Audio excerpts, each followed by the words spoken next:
башынан баштайчы өткөндө ушул жерде комитет 2016 жылдын отчетун бекитип берди деле да. Мен башка комитетке которулуп кеткен, бирок укугум бар. Кайсы гана комитет болбосун катышканга. Анан комитетте отчетту бекитүү боюнча биз карап бүткөндөн кийин ушул жерде отурган депутаттардын ар намысына шек келте турган болгондо дагы улуттук биринчи каналдын башчысы Илим Майрамбекович айтыптыр. Биз 2 саат бою ошол жерде 3 эле депутаттын анча мынча берген, эзген суроолорун отуруп 42 киши суроолорду берген жок. Депутаттардын деңгээли пас дегендей сыпаттап мамлекеттин бюджетине биз залакка киргизиптир. Биз депутаттар. Ушул боюнча Гулкан Сакировна, ошол УТРКны өзүнөн башташыбыз керек да, бюджетинен. Чолпон Алыйын, ушул боюнча сиз бир УТРКнын башчысы Илим Майрамбекович менен байланышып сүйлөшө алдыңызбы? Тартипке чакыра алдыңызбы? Бизде эми сындаган ушулар эле калды беле. Бул не деген? Жазганда дагы өзүнүн Facebook паракчасына жазып, ушул жерде отурган социалдык маселе боюнча комитеттердин бардыгы деңгээлдери төмөн, түшүнбөгөн, суроо бере албаган 3 гана депутат суроо бермиш болду. Калгандары болгону саламаттык сактоо министрине, каржы министрлигине, калган 42 кишинин 39 кишиси ушул жерде отуруп алып зыян тартыптыр, мамлекетке зыян келтириптир. Буну кандай түшүнсөк болот? Бүгүн катышып отурабыз алда. КТРК боюнча ким катышып атат? Заместитель орынбасарымын телевидение боюнча. Эмне үчүн өзү келген жок, бизге шартын айткан жок.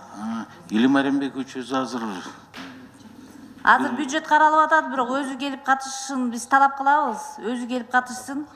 Мынакей өткөндө капа болуп кеттир, бүгүн көп суроолор бар. Ушул жерде отуруп катышып отурган 1 жылдын бюджети каралып атат. Туура түшүнүңүздөр. Азыр мен бир байланышып көрөйүн, Илим Майрамбекович. Сиз байланышпай эле коюңуз. Биз өзүбүз байланыша алабыз. УТРКны өзүнчө карайбыз. Булар шайлоодон 50 миллион сом акча таптыбы? Рекламадан. 50 миллион сомго кыскартыш керек. Көп түрбөс үчүн, көп сүйлөш үчүн. Экинчи суроо, мен сизге, урматтуу УТРКнын орунбасары, ушул бюджетти карап атканда, былтыркы жылы силер сатып алгансыздар, жанагы түз эфирден ПТС'ти да?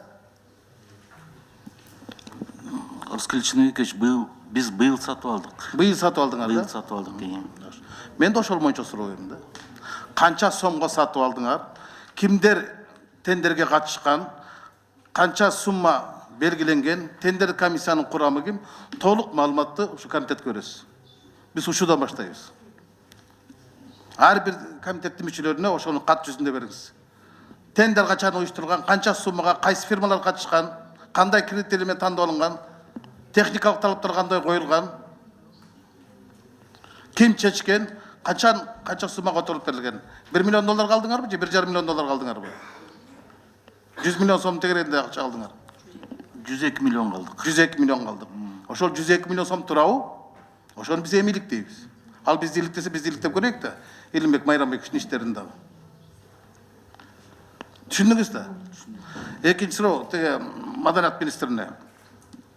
Мына сиз айтып кеттиңиз да, 2018 жылдын бюджетине Чыңгыз Айтматовдун 90 жылдык мааракесин өткөрүү боюнча 62 миллион сом каралды депчи. 18 августта ошол кезде өкмөт башчысы Сооронбай Шариповичтин жетекчилиги астында ал ошол Чыңгыз Айтматовдун 90 жылдыгын өткөрүү боюнча уюштуруу комитетинин төрагасы, мен да ошол комитет уюштуруу комитетинин мүчөсү элем, 82 миллион сом каралды эле да. 20 миллион сом жыдып кеттү же жылып кеттү. Маданият министрлигине бирден 29,5 миллион бул жана берки иш-чараларды өткөргөнгө, андан башка 33,2 миллион 2 фильм тартууга, анан 1 документальный тартууга бөлүнгөн 62,7. Сиз сурап аткан бул жана музей жөнүндөгү 20 миллион бул капвложениянын тегерегинде чечилиш керек. Бизде андай статья жок. Эгер даже бул бөлүнүп калса дагы гострой аркылуу бөлүнчү акча. Гострой. Сиздерде бул боюнча кандай дейм болду? Кирди эле кирген жок беле?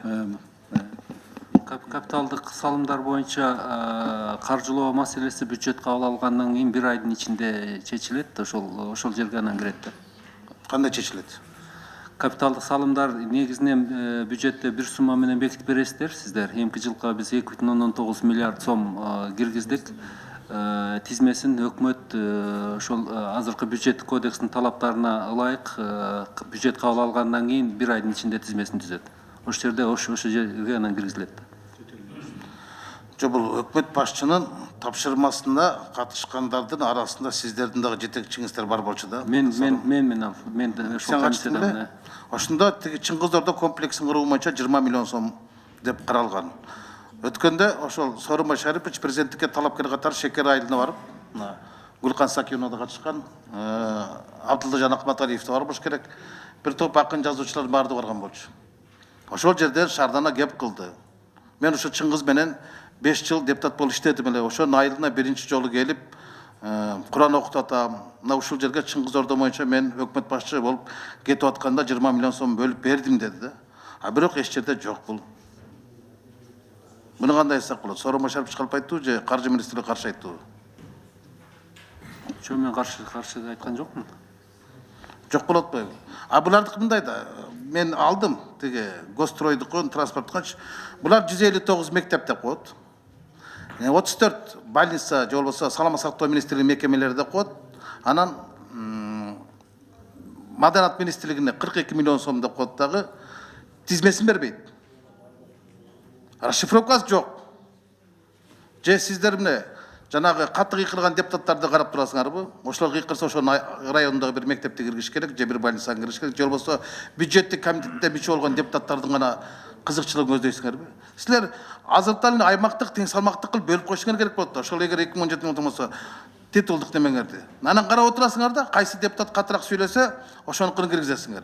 Сүйлөгөн депутаттардын районунда, жайылдарда мектептер ал 5 жылга чейин сүйлөй берет, бүтпөйт.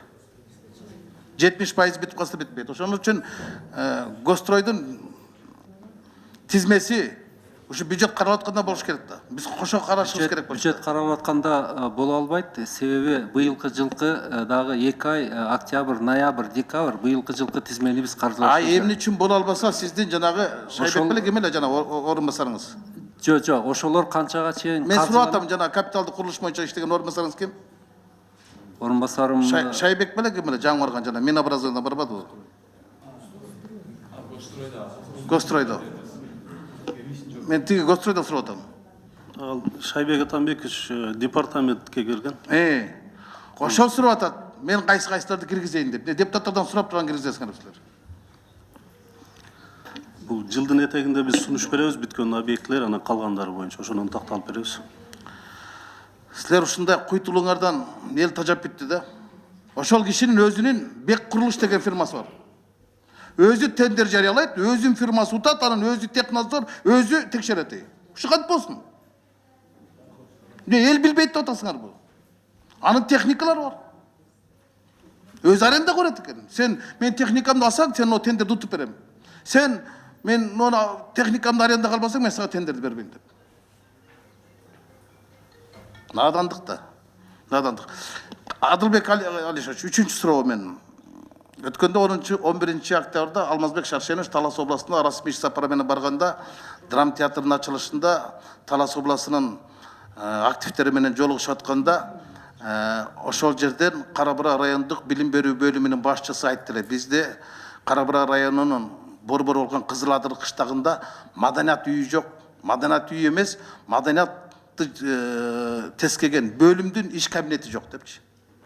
Анан эми маданият үйү жок болсо ошол жерде кинотеатрыңар бар, ошону каржылап берейин деген да.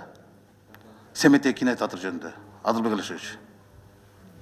Алмазбек Шаршенович барып Таласка эле эмес, бардык региондорго барып келген протоколдук тапшырмаларын биз толугу менен алганбыз. 17-жылга карала турган объектилерди 17-жылы, 18-жылга карала турган объектилерди 18-жылы. Алардын баардыгын толук ишке ашырабыз. Осы жылда ошол Семетей кинотеатры да, Семетей кинотеатры Ошол кызылат протоколдук тапшырманы бизге келген, ошонун баардыгы 100% аткарылат барды. Маданият министрлигинде долбоор бар. Семетей кинотеатры боюнча 11 миллион сом биз чечимде чыгарып бергенбиз. Комитеттин да чечими бар. Мына ошону тиги каржы министрлигине бериңиздер. Бул президенттин өзүнүн тапшырмасы болчу. Кепилдик берген, ошол кирип калыш керек. Макулбу? Рахмат.